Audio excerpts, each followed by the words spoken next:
Shalom Bapak Ibu yang terkasih dalam Tuhan Yesus Kristus. Hari ini kita bersyukur kepada Tuhan, kita bertemu kembali di dalam program Sapa Senja.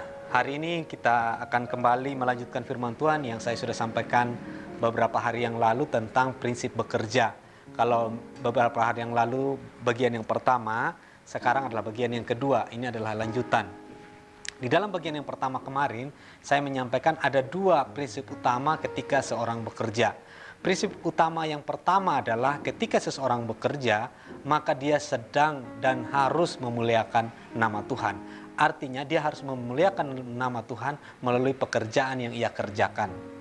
Lalu prinsip yang kedua adalah ketika seseorang bekerja, dia bekerja sebagai bentuk tanggung jawab terhadap dirinya sendiri dan juga sebagai bentuk tanggung jawab terhadap orang lain atau keluarga. Atau boleh dikatakan tulang punggung bagi orang lain. Artinya dia tidak hidup hanya untuk dirinya sendiri, tetapi dia juga hidup untuk orang lain atau dia bekerja untuk orang lain. Dan pada sore hari ini kita akan belajar dua hal lanjutan tentang prinsip orang ketika bekerja di dalam Tuhan. Adapun hal yang ketiga yang kita mau pelajari pada sore hari ini adalah ketika seorang bekerja, maka dia harus bekerja menurut tata cara Allah bekerja. Dia harus bekerja menurut tata cara Allah bekerja. Artinya dia tidak boleh bekerja secara sembarangan, tetapi dia harus bekerja menurut cara kerjanya Tuhan. Apalagi ini kalau menyangkut tentang pelayanan di gereja misalkan. Maka semua harus dikerjakan dengan cara kerjanya Tuhan. Kita melihat salah satu contoh ketika seseorang bekerja, maka dia harus bekerja menurut tata kerjanya Tuhan. Di dalam Kejadian pasal yang ke-6, kita melihat ada salah satu riwayat Nuh yang ini luar biasa, yang ini menjadi pelajaran bagi kita. Firman Tuhan berkata di dalam Kejadian pasal 6, ayat yang ke-15 sampai 16. Beginilah engkau harus membuat bahtera itu, 300 hasta panjangnya, 50 hasta lebarnya, dan 30 hasta tingginya. Buatlah atap pada bahtera itu dan selesaikanlah bahtera itu sampai sehasta dari atas dan pasanglah pintunya pada lambungnya. Buatlah bahtera itu bertingkat bawah, tengah, dan atas. Jadi ini adalah perintah Tuhan kepada Nuh ketika Tuhan akan menghukum bangsa yang hidup sezaman dengan Nuh dengan air bah. Dan ini cerita yang sangat fenomenal di dalam Alkitab. Dan kita melihat apa yang dilakukan oleh Nuh di dalam ayat yang ke-22. Firman Tuhan berkata demikian. Lalu Nuh melakukan semuanya itu tepat seperti yang diperintahkan Allah kepadanya. Demikianlah dilakukannya. Jadi kita melihat bahwa ketika Tuhan menyuruh Nuh untuk bekerja, maka Nuh melakukan seperti apa yang Tuhan perintahkan kepadanya. Dia tidak melakukan apa yang Tuhan tidak perintahkan, tetapi dia melakukan apa yang Tuhan perintahkan.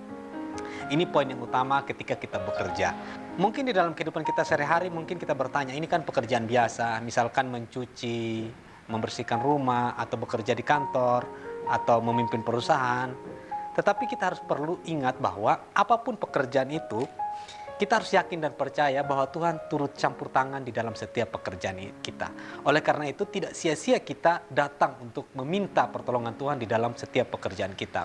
Karena ketika Tuhan sudah campur tangan di dalam pekerjaan kita, maka itu akan membuat pekerjaan kita diberkati oleh Tuhan dan itu akan berhasil. Jadi itu kunci yang ketiga ketika kita bekerja dengan prinsip yang benar sesuai dengan kebenaran firman Tuhan. Lalu yang keempat, prinsip orang percaya ketika bekerja, saya mengambil nats di dalam Rut pasal yang kedua.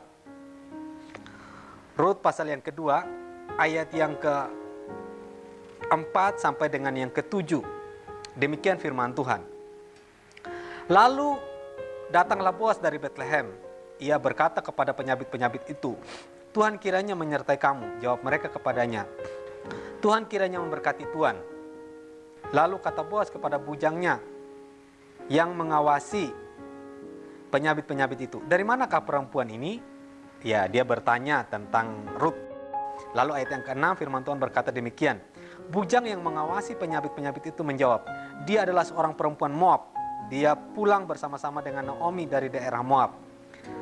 Tadi ia berkata, izinkanlah kiranya aku memungut dan mengumpulkan jelai dari antara berkas-berkas jelai ini di belakang penyabit-penyabit. Begitulah ia datang dan terus sibuk dari pagi sampai sekarang, dan seketika pun ia tidak berhenti. Hal yang keempat, prinsip dalam bekerja adalah konsisten. Sekali lagi saya menyampaikan konsisten. Ketika kita membaca kitab Rut, tentu kita akan mengetahui bahwa ini kisah yang luar biasa. Ada seorang keluarga yang berpindah dari Bethlehem terus pindah ke Moab. Lalu kemudian suaminya mati, dua anak-anaknya mati, yang laki-laki ya. Lalu tersisa Naomi dan kedua menantunya. Dan salah satu menantunya mengikuti Naomi dan balik ke Bethlehem, yaitu Rut. Dan singkat cerita, mereka mencari pekerjaan di Bethlehem. Dan kemudian Rut ini pergi ke kebunnya Boas. Kebunnya Boas. Lalu singkat cerita, seperti yang kita baca tadi, Boas bertanya kepada bujangnya, atau boleh dibilang pengawas lah ya, atau boleh dikatakan hambanya. Siapakah perempuan itu yang menyabit di belakang para penyabit-penyabit dari Boas ini? Lalu bujangnya berkata bahwa itu adalah Rut, menantunya Naomi, perempuan Moab. Nah, kita melihat singkat cerita di sana dikatakan bahwa dari ayat yang ke-7, dia berkata, izinkanlah kiranya aku memungut dan mengumpulkan jelai dari antara berkas-berkas jelai ini di belakang penyabit-penyabit. Begitulah ia datang dan terus sibuk dari pagi sampai sekarang, dan seketika pun ia tidak berhenti. Jadi kita melihat bahwa Rut datang bekerja di kebunnya Boas. Itu di sana dikatakan dia terus sibuk dari pagi sampai sekarang. Ya. Kalau kejadiannya ini sore, berarti dia udah dari pagi sibuk, dan dikatakan di sana seketika pun ia tidak berhenti. Artinya dia bekerja terus-menerus dari pagi sampai sore. Wah, ini cerita yang menarik Bapak Ibu. Karena apa? Dia bekerja dengan konsisten. Di depan gereja kita itu kan ada banyak penjual gitu ya. Ada penjual yang memang konsisten menjual setiap hari. Ya, kalau ada libur mungkin dalam seminggu libur hanya sekali gitu ya. Tetapi intinya mereka bekerja hampir setiap hari. Tetapi ada juga yang bekerja, yang berjualan, kadang hari ini masuk, kemudian 2 hari nggak kerja. Jadi suka-sukanya gitu. Dan itu kadang membuat pelanggan tertipu. Biasanya mereka sudah yakin ketika sang penjual ini jualan, tetapi ketika dia datang penjualnya nggak ada begitu. Nah, itu kadang membuat kecewa. Nah, nasihat firman Tuhan pada sore hari ini adalah ketika kita bekerja, maka kita harus bekerja secara konsisten. Ya, apapun pekerjaan apapun harus konsisten. Karena konsisten itu adalah bentuk dari tanggung jawab. Seseorang tidak bisa dikatakan bertanggung jawab kalau dia tidak konsisten. Artinya dia bekerja sesuai dengan tanggung jawab yang Tuhan bebankan di dalam hidupnya. Kita melihat dari Rut pasal 2 ayat 17, di sana dikatakan juga, maka ia Rut memungut di ladang sampai petang, lalu ia mengirik yang dipungutnya itu, dan ada kira-kira seeva jelai banyaknya. Wah, ini luar biasa ya. Jadi kita melihat bahwa Rut ini adalah pribadi yang mau bekerja terus-menerus. Memang kita bekerja secara smart ya, tetapi kan di dalam bekerja smart itu kan kita mesti bekerja dengan giat. Nah, prinsip yang keempat adalah konsisten di dalam bekerja. Jangan malas, teruslah bekerja sesuai dengan bidang yang Tuhan percayakan di dalam hidup kita. Dan kita melihat akhir dari kisah Rut ketika Rut bekerja dengan konsisten adalah dia menjadi istri dari seorang Boas. Dan kalau Bapak Ibu melihat secara lebih jelas lagi, dari Boas ini lahirlah seorang anak yang disebut dengan Obed. Dan dari Obed ini lahirlah Isai yang kemudian menjadi ayah Daud. Dan dari Daud lahirlah sampai keturunan-keturunan berikutnya lahirlah Tuhan Yesus ya. Jadi ini luar biasa ya. Kalau seseorang bekerja secara konsisten, Tuhan akan pakai secara luar biasa. Inilah firman Tuhan pada sore hari ini. 2 hal yang kita mau pelajari sebagai tambahan. Yang ketiga adalah kita bekerja dengan cara kerjanya Tuhan. Dan yang keempat, kita bekerja secara konsisten di dalam Tuhan.